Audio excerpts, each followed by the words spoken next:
नमस्कार. लक्षवेधीमध्ये आपल्या सगळ्यांचं स्वागत. मी प्रसाद काथे. मुंबईमध्ये अभूतपूर्व स्वरूपाची वीज खंडित होण्याची घटना घडली. ती घटना घडल्यानंतर 24 तास उलटून गेल्यानंतर सुद्धा ठोस स्वरूपाची कुठलीही कारणं अजूनही समोर आलेली नाहीत आणि म्हणूनच त्या वीज खंडित होण्यावर जास्त गांभीर्यानं चर्चा होण्याची गरज आहे. वीज खंडित झाली की तात्पुरती चर्चा करायची आणि नंतर विषय सोडून द्यायचा हा आमचा स्वभाव नाही, गुणधर्म नाही. आणि म्हणूनच वीज खंडित झाल्याच्या नंतर 24 तासात काय करतायत लोक, जबाबदार व्यक्तींवर कारवाई होतीये की नाही हे पाहणं गरजेचं होतं. म्हणूनच आम्ही आज चर्चा करतो आहोत. सगळ्यात महत्त्वाचा मुद्दा असा की याही पूर्वी अनेकदा अशा प्रकारची वीज खंडित झाली आहे, तेव्हा आताच खंडित झालेल्या विजेचं इतकं कौतुक का आणि त्याची चर्चा करायची गरज का, असा प्रश्न स्वाभाविक बचावासाठी सरकार उपस्थित करत आहे. पण हा प्रश्न यासाठी गैरलागू आहे कारण वीज खंडित होण्याच्या प्रकारामध्ये मुंबईतली लोकल दीर्घकाळ खंडित झाली होती. मुंबईतली लोकल सेवा नुसती ठप्प नाही पडली, तर मुंबईतले सुरक्षेच्या साठी स्थापन करण्यात आलेलं CCTVचं संपूर्ण जाळं कोलमडून पडलं. इतकंच नाही तर मुंबईत ज्या आंतरराष्ट्रीय शहरात आंतरराष्ट्रीय कीर्तीचा शेअर बाजार कार्यरत आहे ती व्यवस्था सुद्धा कोलमडून पडली. मुळात मुंबईसारखं आंतरराष्ट्रीय शहर वीज खंडित होण्याच्या एका घटनेला अशा प्रकारे सामोरं जात असेल आणि संपूर्ण मुंबईची सुरक्षा व्यवस्था सुद्धा पर्यायानं धाब्यावर बसत असेल तर त्यासाठी प्रश्न निश्चित उपस्थित करावे लागतील. जबाबदार व्यक्तींना त्यासाठी दंडितही करावं लागेल. वीज खंडित झाल्याबद्दल दंडित कोणाला केलं हा प्रश्न या निमित्तानं आहेच आणि त्याचबरोबर हाही प्रश्न आहे की वीज खंडित कोणामुळे झाली. आजची लक्षवेधी त्याचवर.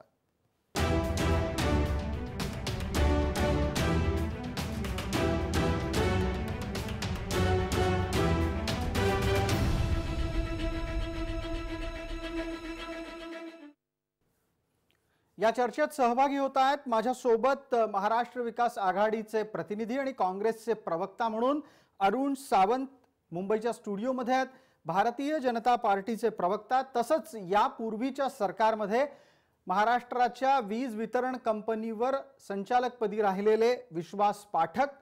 आपल्यासोबत अशोक पेंडसे आहेत.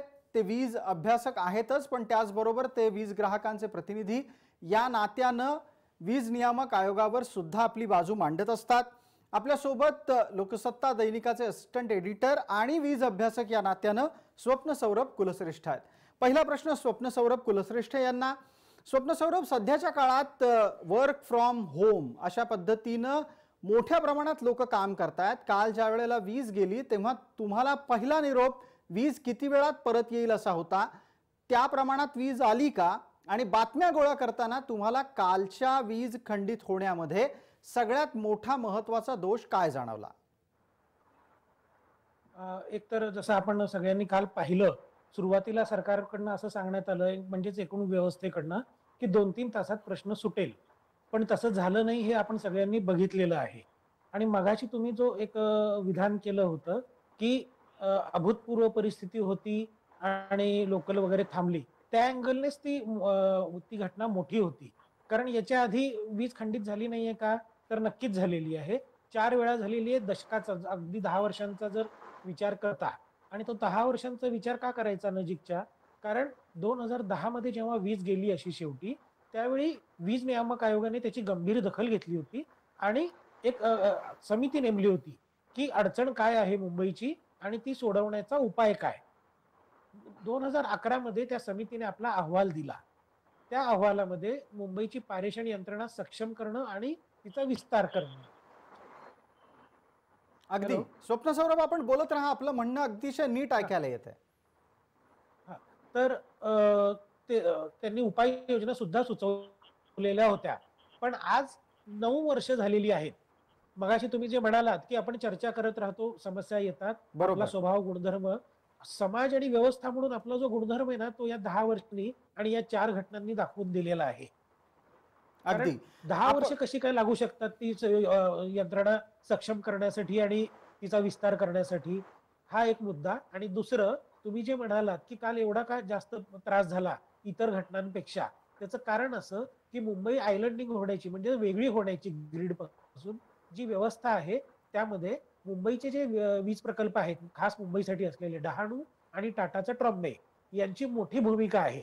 आणि काल तातडीनं ते पूर्ण क्षमतेने कार्यान्वित होण्यात अडचण झाली. टाटाचा प्रकल्प रात्री 10 वाजता पूर्ण क्षमतेनं कार्यान्वित झालेला आहे. हे जर लक्षात घेतलं तर ती जी बॅकअप यंत्रणा म्हणू त्यात अडचण आल्यामुळं त्याची तीव्रता प्रचंड वाढली. अन्यथा काय झालं असतं, जी समस्या काल झाली ती झाली असती, मुंबईत आणि आजूबाजूला वीज गेली असती, पण तिची जी तीव्रता आहे ती थोडी कमी असली असती. अगदी बरोबर. कारण आणि या आधी जेव्हा वीज गेली होती त्यावेळेला लोकल सेवेवर, मुंबईच्या काही सीसीटीव्ही परिणाम झाला नेटवर्कवर, शेअर बाजाराच्या कामकाजावर असा परिणाम झाला नव्हता जसा कालच्या तारखेला झाला. आणि हे प्रकरण किती गंभीर आहे याची आपल्याला निश्चित कल्पना या निमित्तानं आली असेल. मला पुढचा प्रश्न थेट अरुण सावंत यांना विचारायचा आहे. अरुण सावंतजी, घटना घडून 24 तास झाले आहेत. 24 तासानंतर तुमचं उत्तर काय आहे? पहा, कालची जी घटना घडली ती घटना म्हणजे दुर्दैवी होती. जशी संपूर्ण मुंबईकरांना या घटनेने वेठीस धरलं, अनेक व्यवस्था कोलमडल्या गेल्या. परंतु याचं जर आपण म्हणाल तर याचं खापर सरकारवरती फोडण्यात काहीच अर्थ नाही. कारण वीज जी काही पुरवठा होतो मुंबई शहराला किंवा मुंबईच्या आजूबाजूला जी काही प्रमुख शहरं आहेत या शहरांना जे काही वीज पुरवठा होतो तो ट्रॉम्बे, नंतर डहाणू, अदानी कंपनीकडून, त्याच्यानंतर टाटा कंपनीकडून, BST कंपनीकडून, अशा कंपन्यांकडून मुंबईला वीज पुरवठा होत असतो. आता टाटा कंपनी ही BSTला वीज पुरवठा करते, त्यामुळे BSTला विजेचा पुरवठा आला नाही, त्यामुळे संपूर्ण दक्षिण मुंबई ठप्प झाली, उत्तर मुंबई ठप्प झाली हळूहळू. आता याची कारणं शोधली पाहिजेत. मूळ कारण म्हणजे 3 मार्गांनी आपल्याला वीज मुंबईला येते आणि आजूबाजूच्या भागाला पुरवली जाते. तर आता याच्यामधली एक जी लाईन आहे त्या एका लाईनमध्ये काहीतरी रिपेअरिंगचं काम, सर्व्हिसिंगचं काम चालू होतं आणि त्यावेळेस तिथे काहीतरी शॉर्ट सर्किट सारखा प्रकार घडला आणि ती एक लाईन टोटली बंद झाल्यामुळे त्याचा प्रेशर दुसऱ्या लाईनवर गेला आणि थोड्या वेळानंतर ती दुसरी लाईनही बंद पडली. अशा प्रकारे मुंबईला जे काही वीज पुरवठा होतो त्या वीज पुरवठा करणाऱ्या कंपन्यांकडून मुंबईला वीज आलीच नाही आणि त्यामुळे संपूर्ण मुंबई एक प्रकारे कोलॅप्स झाली.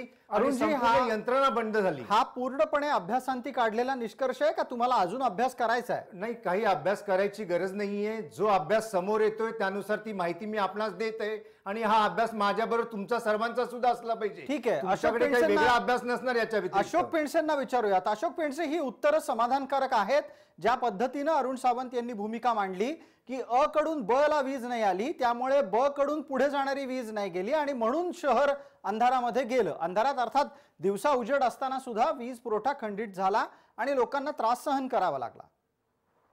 याची उत्तरं 2 प्रकारे देता येतील. एक पहिला प्रकार असा की आपण एक गृहीत धरून चालूया की टाटाचा समजा जर का ज्याला आयलँडिंग म्हणतात ते झालं असतं असं आपण एक गृहीत धरून चालूया. मग प्रश्न येतो की टाटांकडनं किती वीज आली असती? तर 1100 मेगावॉट. आत्ताच्या स्टेजला अदानींच्याकडनं 500 मेगावॉट, म्हणजे 1105 अधिक 1600 झाली. मग 2400 मेगावॉट मध्ये उरलेले 800 मेगावॉट हे मुंबईच्या बाहेरून मुंबई महाराष्ट्राच्या ट्रान्समिशनवरनं येत होते. म्हणजे जरी आपण एक घटकाभर धरलं की टाटांचं आयलँडिंग झालं असतं तरी सुद्धा हे 800 मेगावॉट कमी पडल्यामुळे 1/3 मुंबई ही काळोखात गेलीच असती. प्रश्न साधा आणि सोपा आहे की आता कोविडमुळे फक्त 2400 मेगावॉट आपली जरुरी आहे, परंतु ती साधारणतः 3200-3300 पर्यंत जाते. मुंबईकडे फक्त 1600 मेगावॉट आहे. सर्वसाधारणपणे 800 मेगावॉट जरी कमी पडली असती तर शहरातला एक भाग अंधारात गेला असता. मुद्दा हा नाहीच आहे की शहरातला एक भाग अंधारात आहे की शहरातला एक भाग उजेडात आहे. मुद्दा हा आहे की ज्या अत्यावश्यक सेवा आहेत त्या अत्यावश्यक सेवा खंडित होता कामा नव्हत्या. लोकल बंद पडली, व्हेंटिलेटरला मिळणारी वीज खंडित झाल्यामुळे रुग्णांचा मृत्यू झाला. अशा प्रकारच्या गंभीर घटना घडू न देता वीज सुरळीत करता आली असती. वीज कालचा प्रश्न साधा आणि सोपा होता. 1100 मेगावॉट न आल्यामुळे अधिक 800 म्हणजे जवळजवळ 2400 पैकी फक्त 380 मेगावॉटच फक्त मुंबईला त्यावेळेला सप्लाय चालला होता आणि तो डहाणूचा. आता 380 मध्ये कोणाला द्यायचा आणि कुठला द्यायचा ह्याला काहीतरी मर्यादा आहे. याचं कारण ह्या सगळ्या अत्यावश्यक सेवांना देण्या एवढी सुद्धा 380 मेगावॉट पुरेशी नाहीये. तात्पर्य म्हणजे एक भाग असा की ह्या मिनिमम ज्या आपल्याला लागणार आहेत, म्हणजे रेल्वे उदाहरणार्थ कोविडची सेंटर्स आहेत, सायन हॉस्पिटल आहे, समजा KM हॉस्पिटल आहे, आणखीन यांची जर का आपण एक काढली तर माझ्या मताने 800-900 मेगावॉट ही आपल्याकडे हातची राखून असावीच लागेल. अधिक मुंबईहून बाहेरून येणारा पुरवठा जर का हा बंद पडला तर आपली परिस्थिती खूपच कठीण आहे. आणि हे गेली 10 वर्ष, एक दिवस नाही, गेली 10 वर्ष सतत कंझ्युमर ऑर्गनायझेशन आणि इतर लोक सांगतायत. मग आपण ह्याच्यावर काय केलं हा प्रश्न आहे. अगदी महत्त्वाचा पहिल्या मुद्दा, टप्प्याला अगदी 2011 महत्त्वाचा मुद्दा. साली गेली जर का 10 आपण वर्ष आपण बघितलं काय केलं हा प्रश्न आहे. आपल्यासोबत विश्वास पाठक आहेत. विश्वासराव, थेट मुद्दा हा तुमच्याचकडे येतो, कारण त्यातल्या 10 मधली 5 वर्ष तुमचं सरकार होतं. अगदी ताजी घडामोड अशा स्वरूपातलं आपलं सरकार जाऊन वर्ष सुद्धा अजून झालेलं नाहीये. त्यामुळे मुंबईला खंडित वीज पुरवठा मिळू नये आणि तो वीज पुरवठा कोणत्याही तक्रारी विना सहज, सरळ, सुरळीत चालू राहावा, यासाठी 5 वर्षात काय केलं आपण? बघा, एक तर तुम्हाला हे सांगतो मी प्रसादजी की 2014ला महाराष्ट्राची विजेची पीकची रिक्वायरमेंट ही 17,000 मेगावॅटची होती. ती आता सध्या म्हणजे मागच्या मार्च महिन्यामध्येच ती 25,000 मेगावॅटपर्यंत गेलेली होती. आता 25,000 मेगावॅटची रिक्वायरमेंट महाराष्ट्राची फुलफिल करण्यासाठी आपल्याकडे यंत्रणा होती का? फेल्युअर झाले का? तर फेल्युअर झाले नाही. याचाच अर्थ आपले ट्रान्समिशन कॉरिडॉर्स आपण स्ट्रेंथन केले, डिस्ट्रीब्युशन सिस्टम स्ट्रेंथन केल्या आणि जनरेशन पॉवर सेंटर जास्तीत जास्त आपण चालवले आणि बाहेरनं देखील वीज घेण्याचे आपण कॉन्ट्रॅक्ट तयार केले. त्यामुळे 5 वर्षात काय केलं तर 5 वर्षामध्ये महाराष्ट्राला जेवढी वीज लागेल तेवढी पूर्ण करण्याची आपली पूर्ण यंत्रणा आपण तयार केली. कालचा जो विषय आहे हा कालचा विषय एकदम वेगळा आहे. विषय असा आहे आणि ते मी त्याच्यावरही येतो जे कुरुक्षेत्रनी सांगितलं की 2011मध्ये IITनी सांगितलं की तुम्हाला इथे आयलँडिंगच्या दृष्टीने काही अपडेशन करणं आवश्यक आहे आणि त्या करण्याच्या दृष्टीने या सरकारने आणि पेंडसे साहेबांनी त्या हिअरिंगमध्ये भाग देखील घेतला असेल की आमच्या सरकारने पूर्ण प्रयत्न करून विक्रोळीला ते सबस्टेशन मोठ्या प्रमाणात आणण्याचा प्रयत्न केला. मात्र राईट ऑफ वेचे इश्यूज, भूमी अधिग्रहण वगैरे हे सगळे विषय जरी असले तरी आम्ही त्याच्यातनं मार्ग काढून आम्ही बाकीच्या गोष्टी केल्या. त्यामुळे कधी आयलँडिंग तुम्ही कधी ऐकलं का? किंवा ट्रेन्स बंद झाल्या कधी आपण ऐकलं का? हे कालच का झालं? तर कालच होण्याचं कारण हे सर्वस्वी हे सरकार आहे. हे सरकार त्याला जबाबदार आहे. मला फक्त 1 मिनिट द्यायच्यासाठी. सरकार एवढ्यासाठी जबाबदार आहे की याच्या आधी जेव्हा जेव्हा ऊर्जा मंत्री नेमले गेले, जसं आमच्या काळामध्ये चंद्रशेखर बावनकुळेजी निवडले गेले, त्याच्या आधी दिलीप वळसे पाटील होते, नंतर मग अजितदादा होते किंवा गोपीनाथराव मुंडे होते. तर प्रत्येक सरकारने एक सिरियस असा मंत्री या खात्याला दिलेला आहे. मात्र या सरकारने कोणाला दिलं? एका अशा मंत्र्याला की ज्याचा आल्यापासूनचा रेकॉर्ड बघा. आल्याबरोबर त्यांनी काय म्हटलं की मला हा अधिकारी नको, तो अधिकारी नको, मी हे डायरेक्टर काढेल, याच्यावर त्यांनी लक्ष केंद्रित केलं. आपलं खातं समजण्याचा प्रयत्नच केला नाही. फटाफट सगळ्या कंपन्यांचे CMD बदलले. आता खरं इथे जेव्हा CMD आपण घेत असतो तर तेव्हा IITians किंवा इलेक्ट्रिकल इंजिनियर्स त्या बॅकग्राऊंडचे सिरियस असे इंजिनियर्स असतात. आता जनरेशन कंपनीमध्ये ताबडतोब CMD बदलला, परत 3 महिने एक CMD बदलला, जस्ट बिकॉज काय तर मला तो पटत नाही. जनरेशन कंपनीमध्ये डायरेक्टर ऑपरेशनची पोस्ट ऑगस्टपासून रिकामी आहे. इंटरव्ह्यू होऊन गेलेले आहेत. मात्र जस्ट त्यांचा एक पर्टिक्युलर कॅन्डिडेट त्या इंटरव्ह्यूमध्ये सिलेक्ट झाला नाही म्हणून इंटरव्ह्यू थांबवलेले आहे. आणि मग कसं आहे की पण विश्वासराव, अशा पद्धतीनं प्रशासन हाकण्यात आलेलं अपयश हे कालच्या घटनेमध्ये परावर्तित झालं का? आणि जर प्रशासन हाकता येत नसेल तर अशा मंत्र्याला काय करायचं? अशा मंत्र्यांना ताबडतोब हाकलायला पाहिजे. बघा, मी हे सांगतो की चंद्रशेखर बावनकुळे किंवा आधीचे देखील मंत्री काय करायचे तर प्रत्येक CMDची बैठक घ्यायचे. आज या सरकारने एक फुल टाइम एनर्जी सेक्रेटरी देखील दिला नाही. पेंडसे साहेब सांगतील जो CMD आहे महावितरणचा त्याच्याकडे ॲडिशनल चार्ज आहे. म्हणजे अशा प्रकारचा नाकर्तेपणा आणि नॉन सिरियसनेस या सरकारचा आहे. नंतर रिकव्हरीचे तुमचे इश्यूज आहेत, पैशाचे तुमचे इश्यूज आहेत, त्याच्याकडे तुम्ही लक्ष देत नाहीये. त्यामुळे ही गोष्ट घडणारच होती. ठीक आहे पाठकजी, आपल्या मुद्द्यांवर आपण सावंत साहेबांकडून उत्तर घेणार आहोत. फक्त एक छोटी विनंती आहे, आपण बोलताना कायम कॅमेरामध्ये बघून समोर बघून बोललात तर अधिक संवादाला सोपं राहील. माझ्यासोबत अरुण सावंत आहेत, ते आपल्या सगळ्याच मुद्द्यांना उत्तर देणार आहेत. सावंत साहेब, आपण बोलणार आहात. भारतीय जनता पार्टीच्या प्रवक्त्यांचं हे नेहमीप्रमाणेच आरोप आणि प्रत्यारोपाचं राजकारण आहे. या गोष्टीत काही तथ्य नाहीये. कालची जी घटना घडली ही घटना घडायला नको होती, पण त्या घटनेला काँग्रेस पक्षाने त्यांच्या मंत्र्यांनी MD नेमला नाही, क्लार्क नेमला नाही, ही काही उत्तरं नाही झाली ना. त्याच्यामुळे तिकडचं डहाणूचं म्हणा किंवा याचं जे टाटाचं जे ग्रीड आहे ते फेल्युअर झालं नाहीये. त्याचा आणि याचा काही संबंध नाहीये. आमच्या वेळेसचे आमचे बावनकुळे अतिशय चांगले दर्जाचे मंत्री होते आणि तुमचे नितीन राऊत यांचा काही दर्जाच नाही. हे काही कारण पटण्यासारखं नाही हो. काहीतरी जनतेला सांगायचं तरी ठोस कारण सांगा, जेणेकरून त्याच्यावरती काहीतरी विचार करता येईल. पण किमान ठोस कारण तुम्ही तरी अरुणजी सांगितलं. आम्ही ठोस कारण याच्यामध्ये देण्यासारखं उघड आहे, याच्यात लपवण्यासारखं काही नाहीये. सरकारचा नाकर्तेपणा, मंत्र्यांचा नाकर्तेपणा, मुख्यमंत्र्यांचा, ह्या गोष्टी निव्वळ थापा आहेत. जे काल घडलं ते काही ठराविक कंपन्यांच्या चुकीमुळे घडलेले आहेत. त्याच्यामध्ये याच्या पुढे आता या अशा गोष्टी घडल्या नाही पाहिजेत. याकरता माननीय मुख्यमंत्री उद्धव ठाकरेजी, बाळासाहेब थोरात, ऊर्जा मंत्री नितीन राऊत यांनी तात्काळ बैठका घेतल्या आणि याचा अभ्यास केला. तिन्ही कंपन्यांच्या MDंशी बोलणं केलं आणि त्याच्यावरती याच्या पुढे काय उपाय आणता येतील, अशी परिस्थिती मुंबईमध्ये पुन्हा उद्भवू नये म्हणून काय करता येईल याच्याकरता काल तात्काळ बैठक झाली. ठीक आहे. आणि याच्यावर आपण असं उपाय केले जातील. सावंत साहेब, आपण असं म्हणालात की काही कंपन्या चुकल्या.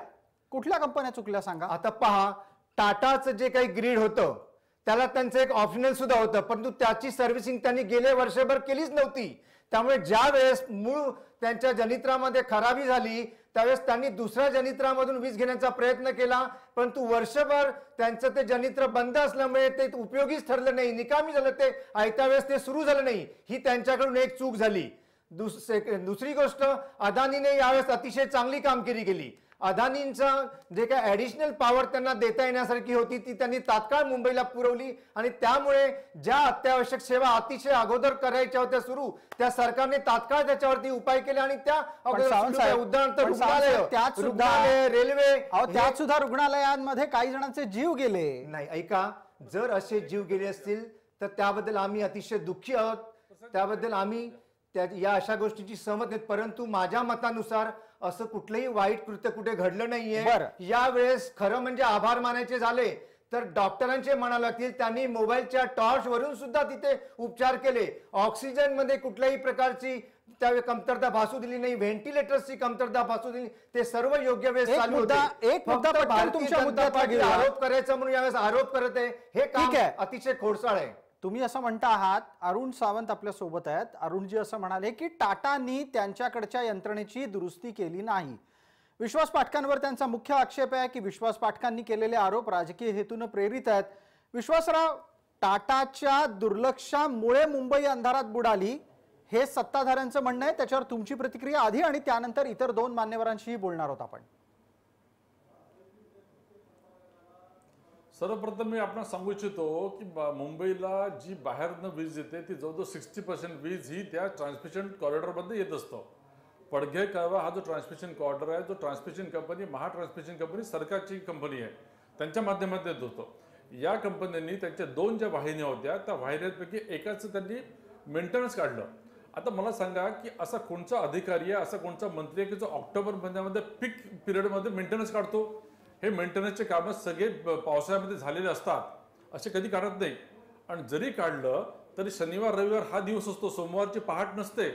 हा निव्वळ म्हणतात की नियोजनाचा अभाव असलेली बाब आहे. विश्वास पाठक, इथे एक अत्यंत तांत्रिक मुद्दा महत्त्वाचा समोर येतोय. सत्ताधाऱ्यांच्या मते टाटा पॉवर जबाबदार आहे, तुमच्या मते सरकारचीच यंत्रणा जबाबदार आहे जिनं सोमवारी सकाळी काम काढलं. ज्या महिन्यामध्ये काढलं त्या महिन्यामध्ये विजेची मागणी जास्त असते. आता या दोन्हीतला भेद कसा काय धरायचा? सरकारला टाटा जबाबदार वाटतायत, तुम्हाला सरकारची यंत्रणा जबाबदार वाटतेय. नाही, मी सांगतो, मी टाटावर पण येतो, टाटाची पण चूक आहे याच्यामध्ये. पण मूळ मुद्दा ट्रान्समिशन लाईन फेल झाल्यामुळे हा कॅस्केडिंग इफेक्ट आलेला आहे. आणि असे जे मेंटेनन्स असतात हे आधीच झालेले असतात, असे येत नाही. आणि जेव्हा ती एकच वाहिनी होती तेव्हा state load dispatch centre, Mahatransco आणि मुंबईतल्या 4ही डिस्ट्रीब्युशन कंपन्यांना एकत्रितरित्या काम करणं अपेक्षित होतं. आणि हा जो अभाव आहे आणि याचं जे संयोजन असतं हे काम करणं असतं सरकारचं, म्हणजे मिनिस्टरचं. मिनिस्टरने कधी अधिकाऱ्यांच्या बैठका घेतल्या का? बैठकांना कधी जाब विचारला का? तर म्हणून ते सरकार दोषी आहे. आता आयलँडिंगचा जो विषय आहे, हे आयलँडिंग देखील सक्सेसफुल होऊ शकलं असतं. मात्र मी मानतो सामंत साहेबांनी जे म्हटलं आहे की टाटाचा जो पॉवर प्लांट आहे तो ते सिंक्रोनायझेशनमध्ये कमी पडला, वेरॅज BEST किंवा यांनी अदानीने तो पिकअप केला. तर टाटाची तिथे नक्कीच चूक आहे आणि त्यांना देखील शिक्षा व्हायला पाहिजे. मात्र मूळ चूक महा ट्रान्समिशन कंपनी जी आपल्या वाहिन्यांचं मेंटेनन्स त्यांनी काढलं आणि स्टेट डिस्पॅच सेंटरच्या माध्यमातून त्यांनी कुठेही नियोजन केलं नाही. खरी चूक त्यांची आहे. ठीक आहे. आपल्यासोबत सौरभ कुलश्रेष्ठ आहेत. त्यांना माझा पहिला प्रश्न आता या निमित्तानं असणार आहे की महा ट्रान्समिशन अर्थात महावितरणच्या मध्ये असा जावई शोध करणारे कोण असतील, असा जावई शोध करणारे कोण असतील की सोमवारी सकाळी अशा प्रकारची कामं काढावीत आणि सोमवारी सकाळी, त्यात सुद्धा ऑक्टोबर महिन्याच्या सोमवारी सकाळी ही कामं निघावीत? नाही, तो मुद्दा नक्कीच याचा आहे. काय झालंय याचे शहानिशा व्हायला हवी. आणि काल जर आपण मुख्यमंत्र्यांनी दिलेले निर्देश बघितले तर त्यात एक वाक्य आहे की हलगर्जीपणा झाला का याचा तपास व्हावा. मला वाटतं सरकारने त्या पद्धतीने चौकशी करतं आहे. कारण काल आमचा तोच मुद्दा होता की एकतर यंत्रणेच्या देखभाल दुरुस्तीचे 2 प्रकार असतात. जसे आपल्या वाहनाचे असतात, आपण एरवी जेव्हा रोज वापरतो तेव्हा हवा पाणी बरोबर आहे का, तेल पाणी बरोबर आहे का बघतो. ते नसेल तर जाता जाता भरून सगळं ओके हे करून जातो. दुसरा प्रकार आहे सर्व्हिसिंगला. आपण ऑफिसला जातानाच्या दिवशी गाडी सर्व्हिसिंगला नाही टाकत, ती कधी टाकतो, सुट्टीच्या दिवशी टाकतो. तर हे जे महापारेषणचं आवाज येतोय, अगदी महापारेषणचं जे देखभाल दुरुस्तीचं काम होतं ते नेमकं कोणत्या गटातलं होतं की जे वार्षिक मेंटेनन्स ज्याला म्हणतो की जे आपण कमी मागणीच्या काळात म्हणजे साधारणपणे पावसाळ्यात उरकलं जातं ते त्यांनी करायला उशीर केलाय की हे नियमित बाब होती? हे जोपर्यंत उघड होत नाही तोपर्यंत त्याच्यामध्ये काय म्हणतात त्याला थेट आरोप करणं की त्यांनी हे केलंय हे कठीण आहे. पण एक नक्की की त्या तांत्रिक ह्याच्यातूनच तो बिघाड झालेला आहे. आता तो नैमित्तिक ह्याच्यामध्ये बिघाड झाला काही होताना पण सौरभ कुलश्रेष्ठ, तुम्ही ज्या पद्धतीनं या सगळ्याची मांडणी करताय त्यात एक पुढचा मुद्दा असा येतो की मग खासगी कंपन्यांच्या कानाला पकडायचं असेल, खासगी कंपन्यांचा कान पिळायचा असेल तर त्याची हिंमतही यायला हवी. अर्थातच. आता ही जी चौकशी आहे ती मगाशी जसं म्हणजे पाठकांच्या 2 मुद्द्यांशी मी सहमत आहे. ते 2 मुद्दे म्हणजे एकतर मी म्हणालो की मेंटेनन्सचं जे काम काढलं ते काय याची शहानिशा व्हायला पाहिजे, त्यात हलगर्जीपणा झालाय का, नंबर 1. दुसरं आयलँडिंग मध्ये काय अडचण आली त्याची कारणं काय आहे. बरोबर आहे. 2 मुद्दे तुम्ही मांडलेत. आता पटकन पेंडसे सरांना विचारणार आहे. अशोकराव, आपण जर समजा टाटाला जबाबदार धरणार असू तर दुसऱ्या बाजूला ऊर्जा मंत्र्यांना वेगळं सोडता येईल का? ऊर्जा मंत्र्यांना तात्काळ निर्दोष ठरवता येईल का? पहिली गोष्ट म्हणजे ना, आपण मगाशी म्हणालो तेव्हा तिघांची एकेकाची आपण काय काय झालं ते बघूया. अदानीकडे 500 मेगावॉटच फक्त आहेत आणि त्यांच्याकडे 380 ते जनरेट करत होते आणि त्यांनी फक्त 120 जास्त दिलं. म्हणजे त्यांनी काही म्हणजे अशी काहीतरी कौतुकास्पद असं गोष्ट नाही, कारण त्यांचा 500 मेगावॉट जनरेट करू शकतात ते 500 मेगावॉट त्यांनी कार्यान्वित केले. हा एक भाग झाला.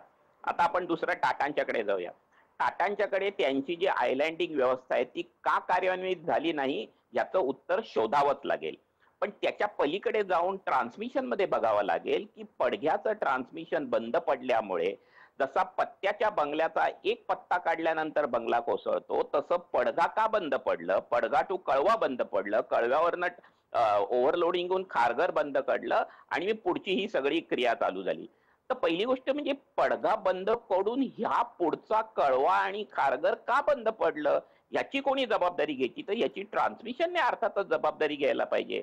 तात्पर्य म्हणजे काय माहितीये का की ह्या सगळ्यामध्ये ह्याला जबाबदार दर त्याला जबाबदार दर ह्या राजकारणांचा उतरता आपण जर का काही एक ठोस कृती निर्माण करणार असलो तर ती कागदावर उतरून येत्या वर्षभरामध्ये होते का नाही ही सरकारची जबाबदारी असेल. कारण 10 वर्षापूर्वी सुद्धा हे सगळे काय काय टप्पे घेतले पाहिजेत हे ठरलेलं होतं, ते कागदावर उतरलेले. मग त्याची कार्यवाही होणं हे महत्वाचं आहे. ही कार्यवाही होत नाही. या निमित्तानं 2 मुद्दे थेटपणे समोर येत आहेत. अशोकजी, आपण असं म्हणालात की पडघा बंद पडलं, पडघ्यानंतर पुढचा प्रत्येक टप्पा बंद पडत गेला आणि त्याच्यासाठी आत्ताच्या वितरण संस्थेला जबाबदार धरायला हवं. अरुण सावंतांकडे त्याच निमित्तानं प्रश्न आहे. अरुण सावंत, आता तरी मंत्र्यांची जबाबदारी मान्य करायची का अजूनही नाही? प्रत्येक मंत्र्याची काही ठराविक जबाबदारी ही असतेच. मला अशोकजींचे काही मुद्दे अतिशय आवडले, पटले सुद्धा ते. आता ज्याप्रमाणे अशोकजी यांनी म्हटलं की पडघ्यावरून जे वितरण पुढे गेलं पाहिजे होतं ते गेले नाही, ते मध्येच कोलमडलं. आता त्याची कारणं सध्या तरी अशी सांगितली जात आहेत की एक जी लाईन होती ती बंद पडल्यामुळे दुसरीवरती लोड आला, तिचा लोड तिसरीवरती गेला आणि सगळंच ठप्प होत गेलं. आता याच्याबद्दल मी काही तुम्हाला टेक्निकली सांगू शकणार नाही, कारण त्यात जे टेक्निशियन आहेत याच्यातले ते अतिशय उत्तमरित्या याचं उत्तर देतील. परंतु नाही सावंत साहेब, आपण तांत्रिक दृष्ट्या नका बोलू, पण आपण राजकीय जबाबदारी या नात्यानं उत्तर द्या. पहा, सरकारने आपली जबाबदारी ढकलली नाहीच आहे. सरकारने पूर्णपणे याच्याकरता जबाबदार तर आहेच, आणि म्हणून तर त्यांनी काल दक्षता दाखवली आणि याच्यावरती जबाबदारीने पुढची पावलं टाकली ना. नाही तर सरकार गप्प बसलं असतं. ऊर्जा मंत्र्यांनी याच्यात लक्ष घातला, मुख्यमंत्र्यांनी लक्ष घेतला, काँग्रेसच्या प्रमुख मंत्र्यांनी लक्ष घातलं आणि बैठक झाली. याच्यावरती पुढच्या ऍक्शन घेतल्या गेल्या आहेत, एक रचना त्याची ठरवली गेली आहे. याचे आता जे काही परिणाम आहेत ते आपल्याला भविष्यात पाहायला मिळतील. अच्छा, किती दिवस थांबायचंय त्याच्यासाठी? याच्यासाठी कारण अशोकराव म्हणतात की किमान एका वर्षामध्ये परिस्थिती सुधारायलाच हवी, जी 10 वर्ष सुधारलेली नाहीये. अगदी बरोबर आहे. ज्याप्रमाणे अशोकरावांनी सांगितली सुधारली पाहिजे, त्याच्यावरती काल ऍक्शन घेतली गेली आणि तुम्ही आता काही दिवस तर तुम्हाला वाट पाहावीच लागणार. पुढे काय आता चांगल्या गोष्टी घडणार त्याचं उत्तर मी तुम्हाला आता दाखवू नाही शकत. ठीक आहे, विश्वासरावांना विचारूयात. अरुण सावंत साहेब म्हणतात की नजीकच्या भविष्य काळात परिस्थिती बदललेली दिसेल, पण ही परिस्थिती गेली 10 वर्ष सुधारलेली नाहीये आणि त्यानिमित्तानं प्रश्न आणि पुन्हा एकदा बोट हे आपल्याकडे, अर्थात विश्वासराव तुमच्या सरकारच्याकडे येतच.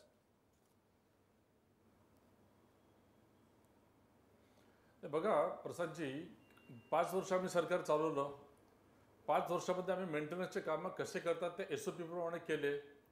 अधिकाऱ्यांना पूर्ण अधिकार दिले. ॲट द सेम टाइम त्यांना आम्ही अकाउंटेबल देखील धरलं. कॉम्पिटंट लोकांना आम्ही बसवलो. 5 वर्षात अशी काही घटना घडली. 2018मध्ये जी काही छोटी मोठी घटना घडली ती काही आयलँड लिस्टशी संबंधित नव्हती. आयलँडिंग हा इतका सिरियस विषय आहे जो आमच्यासाठी सिरियस होता आणि म्हणून देखील आमच्या सरकारने आल्याला त्याला डील केलं. मात्र भूमी अधिग्रहण आणि राईट ऑफ वेचे इश्यूज असल्यामुळे ते होऊ शकले नाही. ते झालं तर ते देखील होईल, मात्र ते होत नाही म्हणून आम्ही गप्प बसलो नाही. 17,000 मेगावॉटवरून 25,000 मेगावॉटची आपली रिक्वायरमेंट 7,000 मेगावॉटने वाढली. ही अशीच वाढत नाही.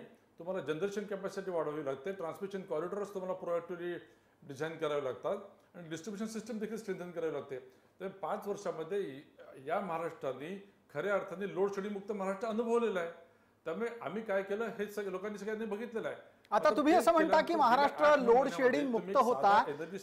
काल ज्या वेळेला मुंबईमध्ये वीज गेली त्यावेळेला वारंवार अशा प्रकारची भावना व्यक्त झाली की मुंबईत वीज गेली तर इतका गहजब होतो, गावात आजही वीज नसते.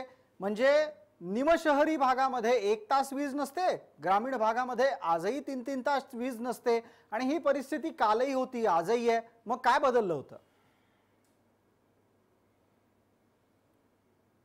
नाही बघा प्रसादजी, ग्रामीण भागामध्ये MERCच्या नियमाप्रमाणेच शेतकऱ्यांना ॲग्रिकल्चर पंपाला 8 तास वीज देणं अपेक्षित आहे. 8 तासापेक्षा तुम्ही कमी दिलं तर त्याला लोड शेडिंग बघतात, पण 8 तासापेक्षा आपण जास्त नाही देऊ शकत. तिथे इकॉलॉजिकल इश्यूज आहेत. आपण भूगर्भ जल पातळी तुमची कमी होणार आहे, त्याच्यातनं कन्झम्पशन तुमचं ॲग्रिकल्चरचं वाढणार आहे. त्यामुळे MERCनी आम्हाला जे नॉर्म्स दिले त्या नॉर्म्सप्रमाणे आपण ते फुलफिल केले. त्या दृष्टीने म्हणतो की महाराष्ट्र लोड शेडिंग मुक्त आहे. हे MERCनीच म्हटलं आहे की तुम्ही 8 तासाच्या वर वीज तुम्ही देऊ शकत नाही ॲग्रिकल्चरला. तुम्ही जर वीज दिली तर त्याच्यामध्ये अनेक बाकीच्या गोष्टी येणार आहेत. तुमची भूगर्भ जल पातळी आहे, त्याचा प्रॉब्लेम आहे, इकॉलॉजिकल प्रॉब्लेम आहे, एन्व्हायरमेंटल प्रॉब्लेम्स आहेत. त्या दृष्टीने म्हटलं. अन्यथा मेंटेनन्सच्या व्यतिरिक्त कुठेही शहरांमध्ये वीज गेलेली नाही. या महाराष्ट्रामध्ये जनतेने तो अनुभव घेतलेला आहे. अरुण सावंतांना या संदर्भात विचारायला लागेल. अरुण सावंत साहेब, आपल्या परिस्थितीत म्हणजे आपल्या कार्यकाळातली परिस्थिती बदललेली नाहीये आणि ही तक्रार आधीच्या काँग्रेस राष्ट्रवादीच्या सरकारपासून चालत आलेली आहे. प्रसादजी, आपण म्हणालात की मुंबईमध्ये लाईट गेली 10-12 तास तर एवढा मोठा गहजब झाला. आज देशामध्ये घ्या, अनेक ठिकाणी घ्या, आपल्या महाराष्ट्रातील खेडेगावांमध्ये घ्या, अनेक ठिकाणी आठवड्यातून 2-2, 3-3 दिवस लाईट नसते, संध्याकाळी 6 नंतर लाईट नसते. याचा अनुभव आम्ही स्वतः जातो. आता हे सरकार म्हणतंय भारतीय जनता पार्टी की आमच्या 5 वर्षात कधी लाईट गेली नव्हती. ही तुमची पुण्याई नाही हो पाठकजी, काँग्रेसची सुद्धा त्याच्यात थोडीफार पुण्याई असणारच ना. काँग्रेसने याच्या मागील वर्षांमध्ये ज्या काही उपाययोजना केल्या त्याचं फळ पुढील 5 वर्षात जनतेला मिळालं. ते तुम्ही असं म्हणू का ते आमचंच फळ आहे म्हणून. दुसरी गोष्ट आपण म्हणता की शेतीसाठी आम्ही 8-8 तास देतो, जास्त देऊ शकत नाही, मग भूगर्भाची पातळी अशी होईल तशी होईल, वातावरण असं बदलेल. ह्या गोष्टी कोणाला सांगता तुम्ही? आज शेतकरी ऐकतोय, 11 कोटी शेतकरी या चॅनेलवरून ऐकतोय तुमची ही गोष्ट. आज शेतकऱ्यांचे जे हाल होत आहेत ते मुंबईकरांचे 4 तास झाले तर तुम्ही एवढा मोठा बोंबाबोंब करायला लागलात सावंत आणि साहेब- त्याचा ठपका सरकारवर ठेवायला लागलात. सावंत साहेब, अहो सत्तेत आता तुम्ही आहात, ते नाही मान्य आहे, सत्तेमध्ये आम्ही आहोत ते आम्हाला मान्य आहे. आणि म्हणूनच गेल्या 25-30 वर्ष जे आम्ही काही राज्य करत होतो इथे, त्याचे चांगले परिणाम एवढी वर्ष आपल्याला मिळाले, चांगली फळं मिळाली. एखाद्या काही लोकांच्या चुकीमुळे, काही कंपन्यांच्या चुकीमुळे तुम्ही म्हणता की सरकारने लाईट घालवली. महापारेषणचं याच्यात तुम्ही दोषी ठरवता. महापारेषण याच्यामध्ये फक्त डिस्ट्रीब्युशनचं काम करते, इथून तिकडे नेण्याचं काम करते, परंतु मूळ बिघाड कुठे झाला ते शोधून काढणं गरजेचं आहे आणि त्याच्यावर उपाययोजना करणं गरजेचं पण आहे. त्याच्यातला मूळ बिघाड तर आता सरकार दरबारी महापारेषणनेच कुठे ना केला. कुठेतरी झालाय असंच तो समोर बिघाड येतंय ना. महापारेषण सरकारी कंपनी केलेला आहे तो. मध्ये मध्ये त्याची बोलू नका, तुम्ही तुम्ही काय जबाबदारी बोलता ते मला टाटा ऐकायला येत ढकलू नका. नाही. टाटा मी काय त्याच्यापेक्षा बोलतो ते responsible जनतेला आहे. ऐकायला जात नाहीये. अरुण सावंत, मी प्रश्न विचारला तुम्हाला.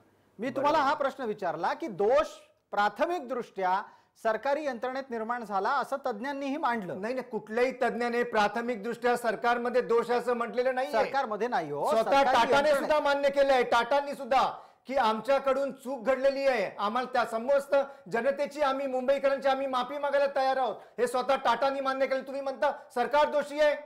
पडग्याची लाईन त्या टाटा मेंटेन करते का? पडग्याची लाईन, पडग्याची लाईन कोण मेंटेन करतं? अरुण सावंत. पडगे कळवा लाईन टाटा मेंटेन करते का? अहो, महाराष्ट्र- सरकार तुम्ही महाराष्ट्र सरकार पारेषण- मेंटेन करतं म्हणता, जे त्यांचं वीज निर्मिती केंद्र आहे ते टाटाच हे करतं, ते काय सरकार जाऊन करत नाही.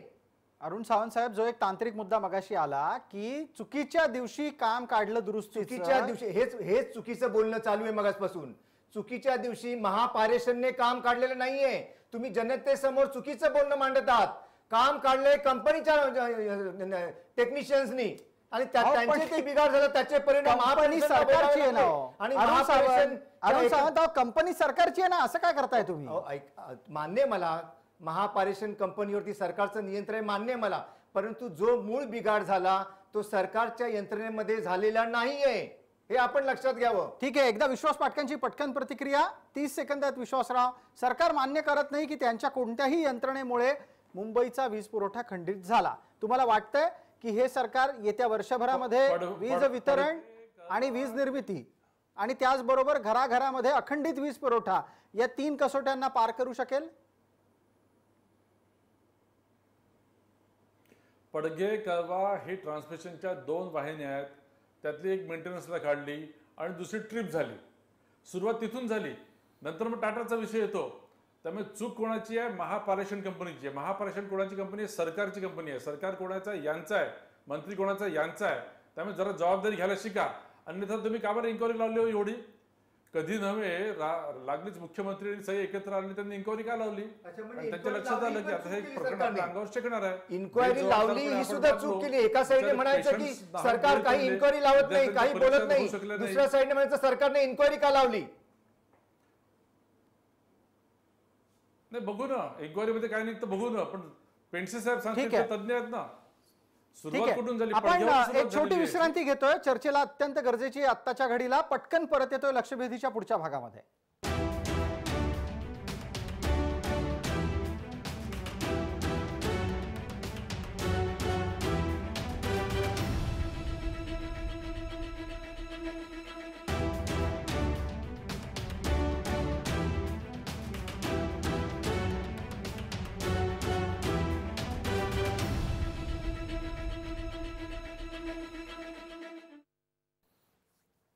नमस्कार, लक्षवेधीच्या दुसऱ्या भागात आपल्या सगळ्यांचं स्वागत. थेट आपण जातोय सौरभ कुलश्रेष्ठ यांच्याकडे.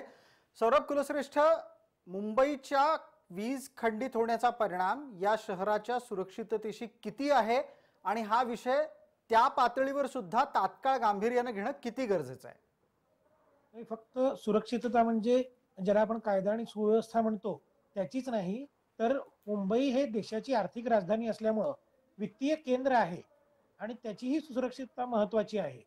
त्यामुळे केवळ रस्त्यावर लाईट नाही हा विषय एवढा पुरता मर्यादित नाहीये, तर मुंबईच्या ज्याला म्हणू आपण व्यवस्थित वीज पुरवठा अखंड होत राहावा याच्यासाठी जशी पूर्वी व्यवस्था होती तशी व्यवस्था आता महापारेषण म्हणण्यापेक्षा महापारेषण ही कंपनी झाली, पारेषण व्यवस्था ही प्रत्येकाची, कंपनीच्या पलीकडे जाऊन प्रत्येकाची असते, ती विद्युत यंत्रणेचा भाग आहे. अगदी. मुंबईला बाहेरून वीज आणण्यासाठी लागणारी जी व्यवस्था आहे पारेषण यंत्रणेची, ती जोपर्यंत आपण मोठी करत नाही, 2011 मध्ये आपल्याकडे काय करायला हवं ते सगळं कागदावर तयार आहे, सगळं हातात रेडीमेड.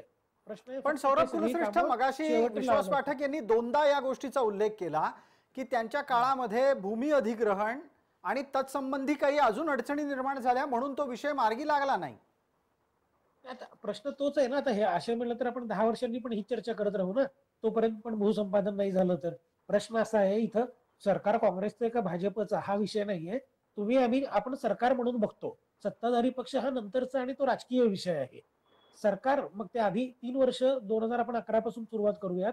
2011 ते 14 साधारणपणे 2.5 ते 3 वर्ष काँग्रेस राष्ट्रवादीला मिळाली होती आणि त्यानंतरची 5 वर्ष भाजप सरकारला मिळाली होती.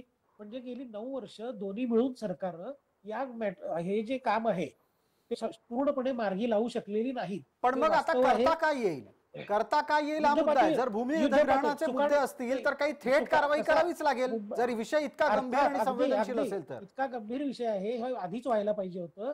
मुंबईच्या सुरक्षिततेचा मुद्दा लक्षात घेऊन आधीच्या सरकारने जरी कोणताही असो त्यांनी जर ते केलं असतं तर आज ही वेळ आली नसती. विश्वास आणि पाठकांना आता- प्रश्न विचारूयात त्या निमित्तानं की विश्वास पाठक, एकच मिनिट. अनेकदा आता- धडाकेबाज कारवाई करण्याच्यासाठी तुमचं गेलं सरकार लोकप्रिय होतं किंवा चर्चेत होतं, त्या सरकारला हा विषय धडाकेबाज पद्धतीनं का नाही सोडवता आला? बघा प्रसादजी, आपल्याला जसं IITच्या टेक्निकल ग्रुपने सांगितलं की तुम्हाला अमुक अमुक बाब करायची आहे, ती बाब करण्यामध्ये आम्हाला काही अडचणी आल्या म्हणून आम्ही गप्प बसलो नाही, आम्ही बाकी कॉरिडॉर स्ट्रेंथन केले ना. बघा, दररोज मुंबईला वर्षानुवर्षे आणि गेल्या 5 वर्षामध्ये अनइंटरप्टेड पॉवर सप्लाय झालंच की नाही. आम्हाला आमच्या मर्यादा माहीत होत्या, त्या मर्यादांमध्ये त्याचं मेंटेनन्स कसं करावं, केव्हा करावं आणि मुंबईला त्याचा धक्का लागणार नाही याची आम्ही काळजी घेतली. आता परवाच्या केसमध्ये हे जेव्हा यांनी मेंटेनन्स काढलं, मी दाव्याने सांगतो की त्यांनी state load dispatch centre, BEST, Adani, Tata power, Mahavitaran या सगळ्यांना अधिकाऱ्यांना बोलून जर सांगितलं असतं की तुम्ही डोळ्यात तेल घालून राहा, असं होऊ शकतं. समजा उरलेली एक वाहिनी पण ट्रिप झाली तर तुमचं आयलँडिंग फेल होतं कामा नाही.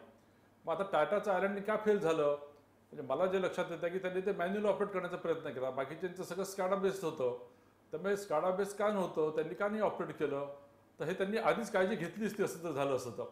मात्र यांनी काही कम्युनिकेशनच केलं असं नसेल की आम्ही आउटेज काढलेलं, मेंटेनन्स आपण विचारूयात अरुण सावंत यांना विचारूयात की अरुणजी, सरकारनं विश्वासात घेतलं होतं का वीज कंपन्यांना, खासगी वीज कंपन्यांना आणि स्वतःच्या यंत्रणेला पण? तुमच्याकडे तशी काही माहिती आहे की होय सोमवारी हे काम होणार आहे, सगळ्यांनी सतर्क राहावं? नाही, असं काही सरकारकडे दिलं नव्हतं कंपन्यांनी. नाही, कंपन्यांनी नव्हतं द्यायचं, कंपन्यांनी द्यायचं होतं.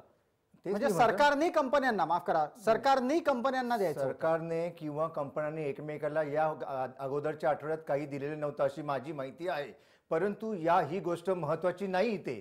ज्याप्रमाणे भारतीय जनता पार्टीचे प्रवक्ते सांगतायत की सर्व कंपन्यांच्या प्रमुखांना बोलवलं पाहिजे होतं, आणखी ज्या सगळ्या गोष्टींची चर्चा केली नाही तर वीज बंद होऊ शकते, म्हणजे याचा अर्थ असा निघतो की भारतीय जनता पार्टीला पूर्वीपासूनच माहीत होत्या काही गोष्टी की असं असं घडणार आहे. मग त्यांनी खरं म्हणजे ही गोष्ट सांगितली पाहिजे होती मग सरकारला येऊन की असं असं घडण्याचे चान्सेस आहेत.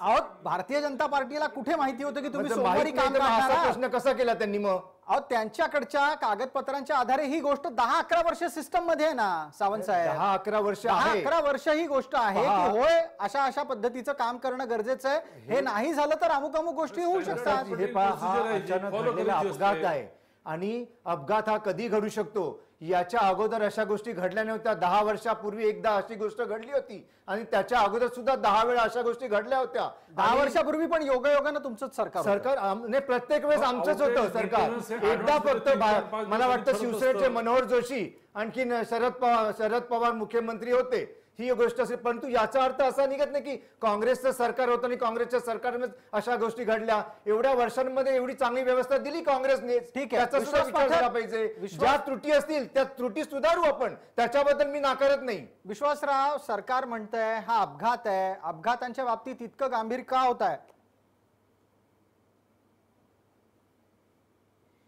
अहो, त्या कुलशस्त्रांनी सांगितलं त्याप्रमाणे जर आपल्याला आपले स्कूटर दुरुस्त करायचे असेल तर आपण ॲडव्हान्समध्ये विचार करून त्याची दुरुस्ती काढतो, मेंटेन करत असतो. हा अपघात कसा आला? तुम्ही आउटेज घेतलं, मेंटेनन्स घेतलं, आणि मेंटेनन्स हे ऑक्टोबर सारख्या पीक डिमांडच्या पिरियडमध्ये अजिबात घेत नसतात. हे खरं पावसातच होऊन जायला पाहिजे होतं. हे रुटीन मेंटेनन्स असतं हे. मग हे मेंटेनन्स तुम्ही 4-5 दिवस आधीच घोषित केलेलं असतं. त्याच्या आधी पण बैठक घ्यायची असते. स्टँडर्ड ऑपरेटिंग प्रोसेस आहे. हे तुम्ही नाही केलं. जर टाटाला, BESTला सगळ्यांना जर सांगितलं असतं तर हे सगळे अलर्ट राहिले असते की आपली एक वाहिनी काही क्षणासाठी एकट्या याच्यावर त्याचं पॅराशूट होणार आहे, आणि त्यामुळे त्यांच्या सर्वांच्या स्काडा सिस्टम या बरोबर अलर्ट झाल्या असत्या. तसं तुम्ही नाही केलं. थोडक्यात काय तर समन्वयाचा अभाव आणि निर्णय क्षमतेच्या संदर्भातली दिरंगाई हे दोन प्रमुख मुद्दे मुंबईच्या वीज यंत्रणेच्या नॉन मुळावर सिरियस उठलेले अप्रोच, नॉन आहेत. Serious approach. अगदी अगदी गेली 9 वर्ष. ठीक आहे, सौरभ कुलश्रेष्ठ यावर काही बोलतायत, एकदा त्यांचं म्हणणं ऐकूया. सौरभजी, थोडं उंच आवाजात, खड्या आवाजात बोला. हा, गेली 8 वर्ष ही जी तुम्ही आता दिरंगाई आणि निर्णय क्षमता म्हणालात, तर ती कशासाठी की 2011 मध्ये शेवटचा ज्याला म्हणतो आपण निर्वाणीचा इशारा, तो 2011चा रिपोर्ट जो आहे, अहवाल आहे, तो निर्वाणीचा इशारा आहे. तो काही छोटा मोठा अहवाल नव्हता. अगदी गंभीर परिस्थिती निर्माण झाली त्यावेळी दिलेला तो अहवाल होता की हे नाही झालं तर वारंवार असे प्रकार आधीमध्ये घडत राहतील, मुंबई अंधारात जाईल, असं स्पष्ट इशारा त्या अहवालात दिलेला आहे आणि त्याच्यावरचा कृती आराखडाही दिलेला आहे. सौरभ 8 कुलश्रेष्ठ, वर्षात मग ते मुद्दा झालेलं नाही. आता चर्चेला थोडं निर्णय भविष्यसूचकही क्षमता करण्याचा सुटाणू, प्रयत्न युद्ध करूया. पातळीवर घ्यावं लागेल. आता युद्ध पातळीवर 2020 काम मध्ये हाती जी घ्यावं घटना घडली ती 2021, 22, 23, 24 किंवा उरलेल्या 2020 मध्ये सुद्धा घडू नये म्हणून काय करायचं? तो जो आराखडा आहे 2011चा, तो युद्ध पातळीवर राबवायला घ्यायला पाहिजे. तुम्ही त्याच्यातले 3-4 महत्वाचे मुद्दे सांगा, एकदा प्रेक्षकांना तेही जाणून घ्यायचा अधिकार आहे. 2 गोष्टी आहेत ज्या ह्याला म्हणतात पारेषण यंत्रणांचं सबलीकरण आणि विस्तार. विस्तार म्हणजे काय तर नव्यानं काही गोष्टींची उभारणी करणं, आणि सबलीकरण म्हणताना नवीन त्या वाहिन्यांची क्षमता वाढवणं, आणखीन काही लाईन्स टाकणं, अशा पद्धतीनं.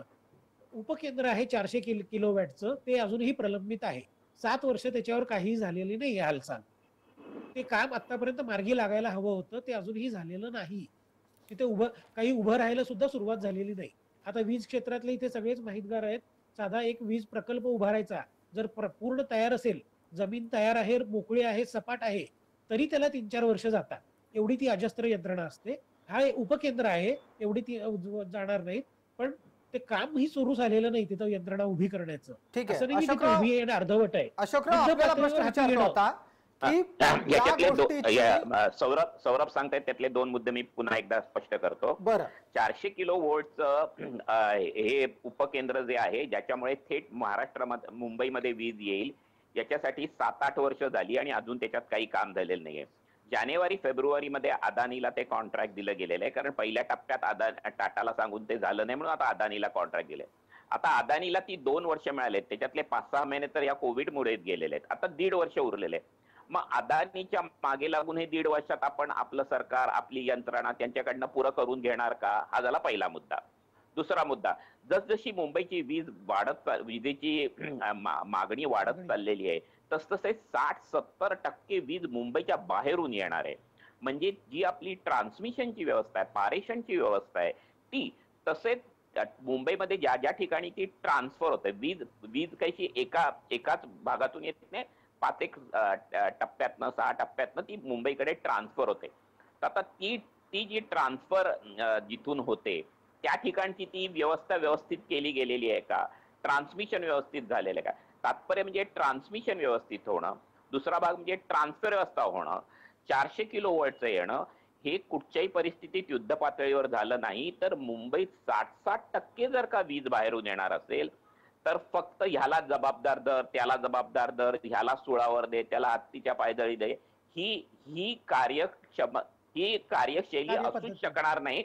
आमच्याकडे निश्चित आम्हाला काय ध्येय आहे ठरलेलं आहे, त्यावेळेला सगळ्यांनी एक दिलाने काम जर मुंबईला स्वतःची इतक्या मोठ्या प्रमाणात विजेची गरज आहे आणि 60-70% वीज ही मुंबईच्या बाहेरून येणार असेल तर मग मुंबईत तर वीज बनवणं शक्य नाही, करायचं काय?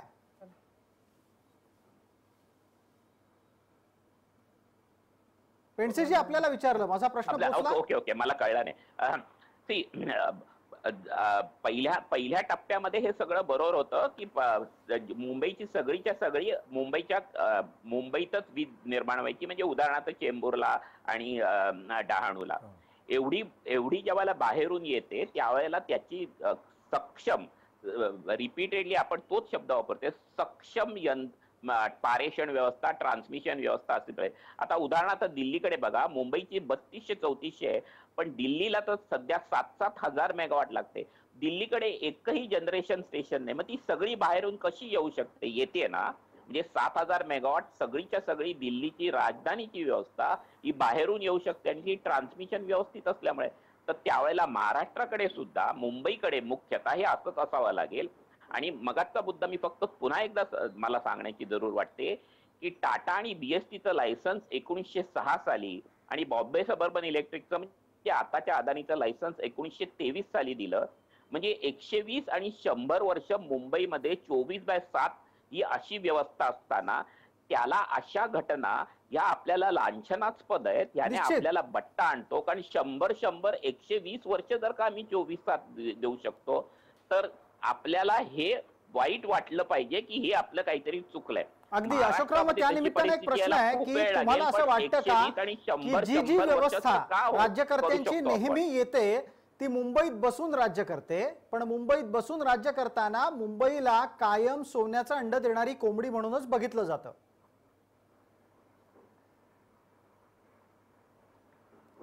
कळलं नाही कोणा? अशोकराव, मी आपल्यालाच प्रश्न विचारला की ज्या शहराला इतकं जपणं गरजेचं आहे त्या शहराकडे पाहण्याचा दृष्टिकोन तितका सकस निरोगी नाही. ज्या वेळेला मुंबईकडे कसं आहे की मुंबईला फक्त काहीतरी घडलं तर मुंबईकडे बघायचं आणि त्यानंतर मुंबईला वाऱ्यावर सोडून द्यायचं, ही जवळजवळ वर्षानुवर्ष चालेल घटना आहे. ही पूर्वीच्या काळातली एखादा बॉम्बस्फोट असू दे किंवा त्याच्यानंतरची काही असू दे. तात्पर्य म्हणजे मुंबईकडे जास्त वेगळ्या पद्धतीने, कारण मुंबई हे इकॉनॉमिक सेंटर आहे भारताचं, हे म्हणून त्याला काहीतरी वेगळी पर्यायी व्यवस्था, सगळ्या पद्धतीची व्यवस्था असावीच लागेल, कारण सगळेजण इक्वल या पद्धतीने मुंबईला नाही बघता येऊ शकणार. बरोबर आहे. आता मला या निमित्तानं पटकन अरुण सावंतांना विचारायचंय. माझ्यासोबत मुंबईच्या स्टुडिओमध्ये आहेत अरुण सावंत. अरुण सावंत, कळतंय विषयाची गांभीर्यता ही देश पातळीवरची नाही, आंतरराष्ट्रीय पातळीवरची आहे. तुम्ही आंतरराष्ट्रीय पातळीवर जबाबदारीनं तुमची भूमिका मांडणार आहात की मुंबईत तुम्ही भविष्यात अखंडित बिना तक्रार वीज देऊ शकणार आहात की नाही? अगदी 100% जे काय काल घडलेलं आहे त्याच्यावरती सरकार म्हणून सरकारमधील तिन्ही पक्षांच्या प्रमुख नेत्यांनी बैठक घेतलेली आहे, याचा अभ्यास सुरू केलेला आहे आणि याच्यावरती ठोस असं काय करतील जेणेकरून अशी घटना मुंबईमध्ये पुन्हा घडली नाही पाहिजे, जेणेकरून समाजातील सर्वच लोकांना सर्व व्यवहार ठप्प होणारी कालची घटना होती, याच्यावरती एक ठोस उपाय केला गेला पाहिजे असे संपूर्णपणे अभ्यास चालू आहे. आणि याचं जे काही भविष्यामध्ये तुम्हाला त्याचं उत्तर जे काही पाहिजे ते लवकरच मिळेल असं मला पूर्ण आशावाद आहे. अरुण सावंत, आपण म्हणता आहात अभ्यास चालू आहे. विश्वासराव पाटकांना विचारूयात. विश्वासराव, सरकार अभ्यास करू लागलंय, तुमच्या काळात निर्णय होऊ शकले नव्हते, निदान आता मुंबईच्या साठी तरी या सरकारला काही सूचना आणि सल्ले आहेत का? नाही, मला या सरकारला एवढं सांगायचं आहे की कालचं जे झालं ते झालं, पॅनिक न होता शांततेने काय करणं अपेक्षित आहे. बघा, 2011ला तो रिपोर्ट आला 400 kV सेंटरबद्दलचा. आता 400 kV सेंटर हे अतिशय आवश्यकता आहे, मान्य आहे, मात्र त्याच्यामुळे सगळेच प्रॉब्लेम सॉल्व्ह होतील असंही समजू नका. बघा, आज महाराष्ट्रामध्ये वीज निर्मिती एकत्रितरित्या 14 ते 15 हजाराच्या वर होत नाही. आपली मागणी ही 25,000 मेगावॉटपर्यंत जातं. त्याप्रमाणे जसं महाराष्ट्राला इतर राज्यात वीज घ्यावी लागते तसंच मुंबईची देखील मागणी वाढणार आहे. मुंबईला देखील इतरत्र महाराष्ट्रात वीज ही घ्यावीच लागेल. त्यामुळे तुम्हाला ट्रान्समिशनचं जे जाळ आहे हे मजबूत ठेवून मेंटेन करून त्याच्यात प्रॉब्लेम येणार नाही याची काळजी घ्यायला हवी.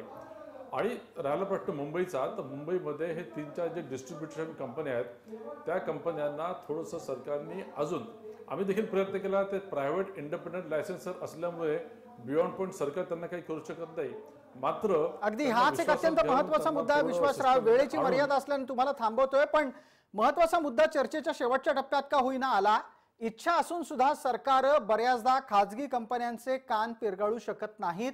मला अपेक्षा अशी आहे की आत्ताचं महाराष्ट्र विकास आघाडीचं सरकार यापेक्षा वेगळं असेल. मुंबई अत्यंत संवेदनशील भाग आहे भारताचा, आर्थिक राजधानी आहे आणि त्यामुळे इथे खुट्ट जरी वाजलं तरी त्याचे आंतरराष्ट्रीय पडसाद उमटतात. अशा वेळेला मुंबईमध्ये संपूर्ण यंत्रणा विजेअभावी कित्येक तास खोलबडून पडलेली असते. हा विषय कुठल्याही सरकारसाठी भूषणावह नाही, तो लांछनास्पदच आहे. सरकार याबाबत सजग होतील अशी किमान अपेक्षा करूयात आणि भविष्यात अखंडित वीज आपल्या प्रत्येक ग्राहकापर्यंत पोहोचवत राहतील अशी ही अपेक्षा बाळगूयात. लक्षवेधीमध्ये तुर्तास इतकंच. ताज्या बातम्यांसाठी आपण पहा फक्त जय महाराष्ट्र.